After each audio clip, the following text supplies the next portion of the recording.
तथागत गौतम बुद्ध वनों में गए, उन्होंने ध्यान की बात करी, इन मालचियाँ खाने को, ये काम करने को तैयार ही नहीं। हम किसान हैं, हमें पता है खेती कैसे होती है। इन समाज में जाकर काम कहाँ होना चाहिए, समाज में होना चाहिए। कैसा? आरएसएस आपको बता रही है, घर में आपकी रसोई तक आरएसएस घुसा पड़ा है। ये गुड, बहुत बढ़िया। ये कबीर साहब को कहाँ ले जा रहे हैं ये?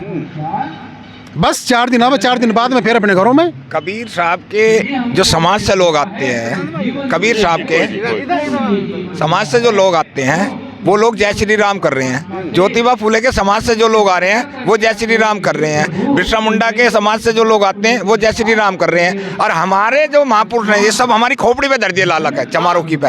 ये भी मारा, ये भी मारा, ये भी मारा, हमारा उद्धार किसी पे नहीं हुआ। बाबा साहब डॉक्टर अम्बेडकर अगर संविधान सभा में नहीं जाते, हमारा उद्धार किसी पे आज तक देश में नहीं हुआ।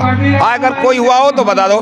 भगवान बुद्ध चले, वो भी उसके बाद में अपने उद्धार कहाँ होने वाला है? उद्धार हमारा होगा शिक्षा से, उद्धार होगा हमारा राजनीतिक सत्ता से, उद्धार होगा हमारे नौकरियों से, और बाकी भाग्य और भाग्य और भगवान इन सब लोगों को नष्ट करने के लिए कहा गया है। बाबा फिर ये क्या कर रहे हैं? भाई हम रोक नहीं सकते, आजाद देश है, आना ना आना वो हमारा। तो ये भी तो एक मतलब ये समाज के बहुत मुख्य भूमिका में है, तो इनकी भी तो प्रभाव पड़ेगा ना। ये घर घर जाते हैं, गांव-गांव जाते हैं, उसका भगवान बुद्ध ने जब पंचवर्गीय भिक्षुओं को उपदेश दिए, आप बुद्धिस्ट आदमी हैं, मुझे कुछ बताने की जरूरत नहीं है।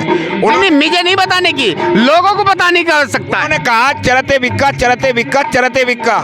चरत का मतलब खाना खाओ और दम को फैलाओ, पानी की तरह चलते रहो, रुकना तुम्हारा काम नहीं है दुनिया में। उन 5 वर्गीय भिक्षुओं ने पूरे देश के अंदर बौद्ध धर्म फैलाया।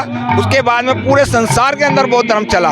जब हम समुद्र में नहा रहे हैं, समुद्र में नहा रहे हैं हम, तो नदी नालों में नहाने के कुओं में जरूरत क्या हमें? तार भगवान बुद्ध को मान रहा है और हमें झोपड़ियों को ले लेके सही, बहुत बढ़िया बात है, बहुत बढ़िया बात। जो मान रहा है ना वो अपनी बुद्धि खराब कर रहा। अगर बाबा साहब को मानते हैं तो बुद्ध है हमारे लास्ट समुद्र, उसके बीच में कोई सत्संग की क्या आवश्यकता है, उसका क्या प्रभाव है? सत्संग, सबसे पहले जय भीम नमो बुद्धाय। आपने जो क्वेश्चन किया कि सत्संग क्या है, सत्संग की आवश्यकता क्या है? सत्संग? हमारे महापुरुषों ने ऐसे कार्य किए। अभी 2 मिनट पहले भाई साहब देवेंद्र हिसाली कह रहे थे कि बिरसा मुंडा, कई महापुरुषों के नाम बताए कि उन्हें पूजने की जरूरत है। हम ये किसी पर निर्धारित क्वेश्चन नहीं है। सत्संग क्या है? सत्संग है सत्य की खोज। जैसे एक वाणी में लिखा, बैरी तेरा कोई नहीं, बैरी तेरे फैल रहे, दुश्मन तेरा कोई नहीं, दुश्मन तेरे ऐब रे। अर्थात कोई किसी को ये बात नहीं कहता कि आप किसको पूजो। बाबा साहब ने स्वयं कही है कि शिक्षित बनो।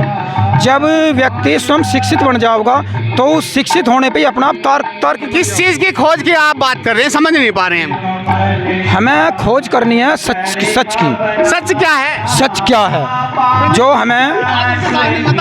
जो हमें पाखंडवाद, अंधविश्वास देखता ना हो, जो अप्रभावित हो, वो सब अविश्वास, अंधविश्वास, ये सब मामला सत्संग से। सचिन आप बताओ, सत्संग क्या है? सत्संग की आवश्यकता क्या जरूरी है कि मतलब हम सत्संग करें, और जो हमारे महापुरुषों ने रास्ते दिए हैं उस पर तो हम चल नहीं पा रहे हैं। सभी को मेरा जय भीम। और मेरे हिसाब से अगर मैं सत्संग की बात करूं तो आज यहाँ भी सुराना गांव में जो सत्संग चल रहा है हमारे पीछे, तो इस सत्संग से मैं ये समझ पाया कि हमें सत्संग की कोई आवश्यकता नहीं है। क्योंकि अगर हम किसी चीज़ को नहीं समझ पा रहे, चीज़ों को नहीं डिलीवर कर पा रहे किसी को, तो उसकी कोई ज़रूरत नहीं है। मुझे यहाँ खड़े हुए लगभग 10 मिनट हो गए, लेकिन 10 मिनट में मुझे कुछ समझ में नहीं आया।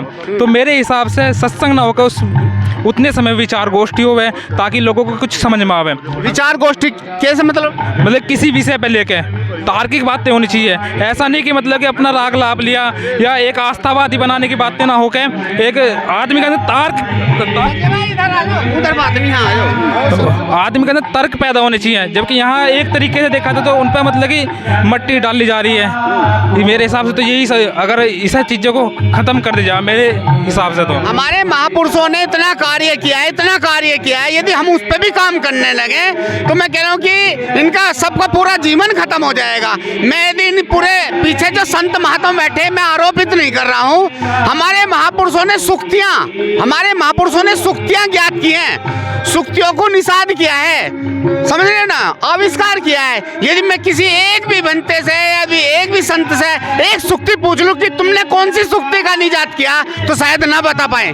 अभी संतों का ये भजन चल रहा है, सुन रहे हो, इसमें राम नाम चल रहा है, इनमें आरती उतरेगी, इसमें पूजा पाठ होगी। अब इसमें क्या होगा, दुनिया का कोई भी संत, कोई भी महात्मा, कोई भी कितना बड़ा ज्ञानी आज तक हमें एक अधिकार नहीं दिला पाया।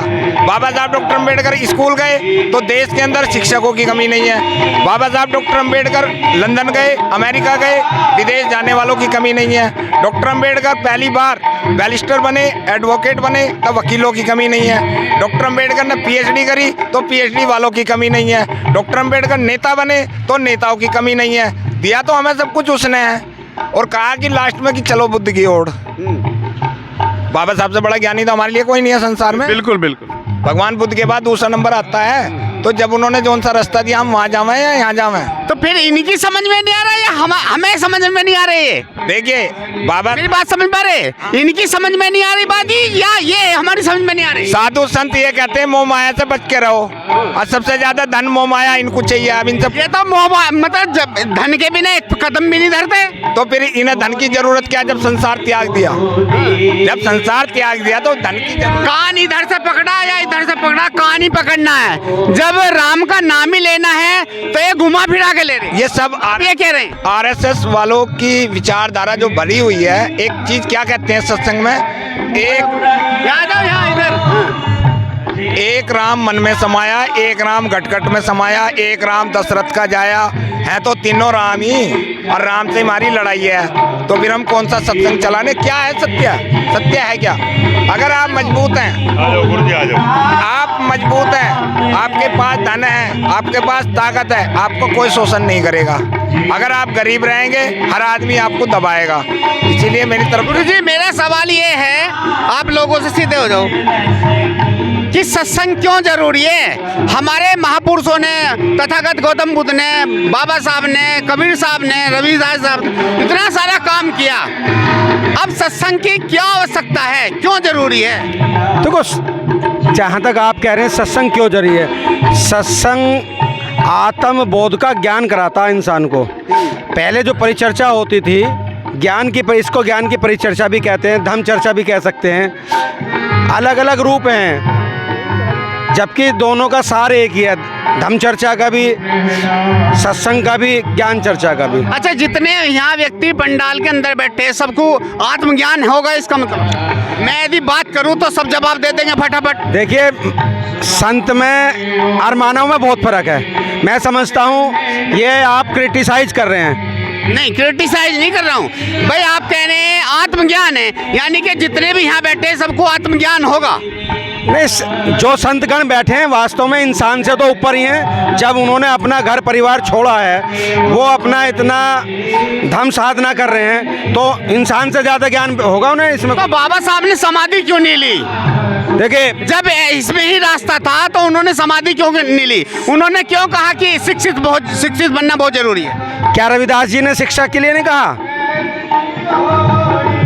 गुरु नानक साहब ने, गुरु नानक नहीं, मुंह से बोलिए। रविदास जी ने कहीं नहीं कहा शिक्षा के लिए। जब रविदास जी इस धरती पर थे, जब हमारे पास में कोई शिक्षा नहीं थी, और ज्ञान विपश्यना से आता है, भगवान बुद्ध की साधना से। 10 दिन की साधना करो, 3 दिन की करो, 3 महीने करो, पूरी दुनिया मेडिटेशन करती है, जिससे मेमोरी तेज होती है। रविदास जी ने कहा, मन चंगा कटोटी में गंगा, चमारों को कपड़े ना मिले, गंगा जी को कंगन दे रहे हो तुम, वहाँ चले गए। ये गलत कह रहे हैं। रविदास जी का तो ज्ञान इतना है, ये तो अभी एक बाल भर भी नहीं पहुंच पाएंगे वहां तक, वहां बाल भर भी नहीं पहुंच पाएंगे देवेंद्र जी। रविदास जो साधना करेगा, साधना सिखाएगा, वो समाज को अंधभक्त बनाएगा, अंधा बनाएगा, अपना उल्लू से। क्या कहते हैं देवेंद्र जी? नहीं, विपश्यना क्या साधना नहीं है? साधना नहीं है, स्वयं को जानना है। इसी प्रकार से जो सत्संग रूपी जो ज्ञान चर्चा होती है, वो भी इंसान को साधने के बराबर है। अच्छा, हमारे जो महापुरुष हुए हैं, जैसे संत रविदास जी हुए, कबीर साहब हुए, इन्होंने सुक्तियाँ मतलब हासिल किया है, उनको निजात किया, उनका एक तरीके से आविष्कार किया। आज के संत क्या कर रहे हैं? देखिए, ये उनका अपना, मैं किसी संत पर टीका टिप्पणी नहीं कर सकता, क्योंकि संत अपने आप में विरला है, उसने अपने जीवन को साधता है। तो जहाँ तक आपकी बात है, क्योंकि कबीर साहिब ने भी, रविदास जी ने भी, सरदार गुरु नानक साहिब ने, सबने संत शरण में आने के लिए कहा गया। संत शरण में आने के बाद जो है इंसान का मन और तन परिवर्तन होता है।